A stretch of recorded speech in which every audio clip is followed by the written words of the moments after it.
This is the examination of the hidden human condition. You're listening to the Hidden Killers Podcast. This is the Hidden Killers Podcast with Tony Brueski. Shavaun Scott with his psychotherapist, author, and Hidden Killers contributor talking about Bryan Kohberger. I really want to try and get into the psyche here of what the hell is actually going on. Initially, their team saying, we're looking forward to being exonerated. Then it just kept going. Then he has an alibi. Here's the alibi. He likes driving around. What are you going to plead? He's going to be silent.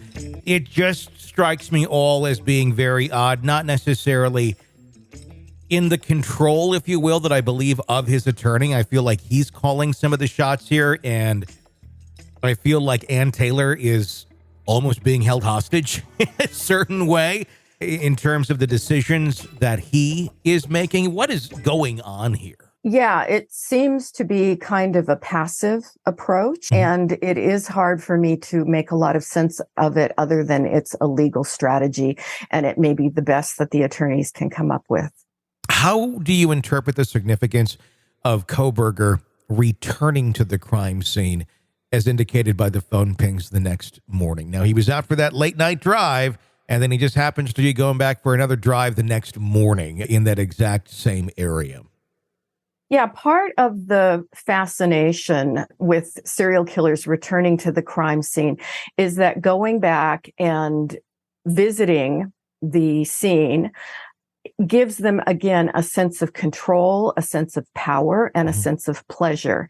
And this is why so many of them keep, what we refer to as trophies or souvenirs. They keep something from the scene.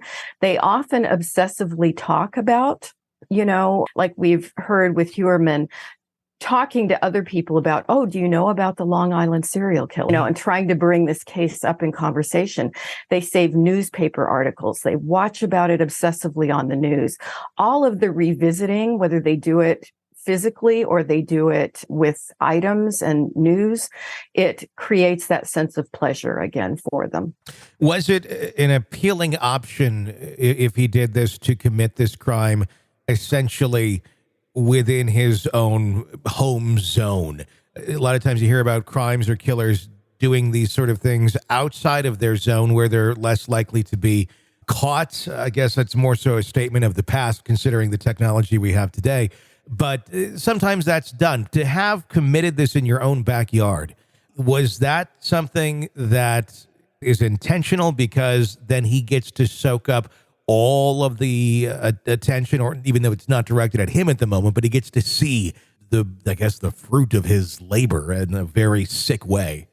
Mm-hmm. Yeah, I think there's often a revisiting of the scene, and certainly having it be reasonably close to where he was living at the time makes sense in that way. And it wasn't as if he killed someone on his own campus. He did travel to, the neighboring campus, and he didn't kill someone in his apartment building, although Sure. I'm sure there were attractive young women around there that he could have been stalking, but he really fixated on these young women.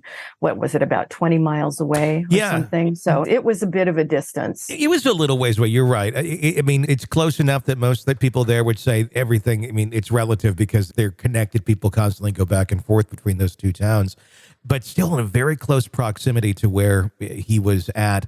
How does Kohberger's interactions with his defense, especially the statement about looking forward to being exonerated, provide insights into his own self-perception and psychological state? My guess is that's all legal maneuvering. Okay. I mean, he's not delusional. He knows he did it. If this is, in fact, does all play out the way it looks now with the mountain of evidence and very weak factors that could rule him out. So he's not crazy, not in the classic psychological sense of having delusions, hallucinations, and really forgetting that he did it. He doesn't have multiple personalities, So I think it's just, what does a guilty person do? Very often the first thing they say is, I didn't do it. This is an examination of the hidden human condition This is the Hidden Killers Podcast with Tony Brueski.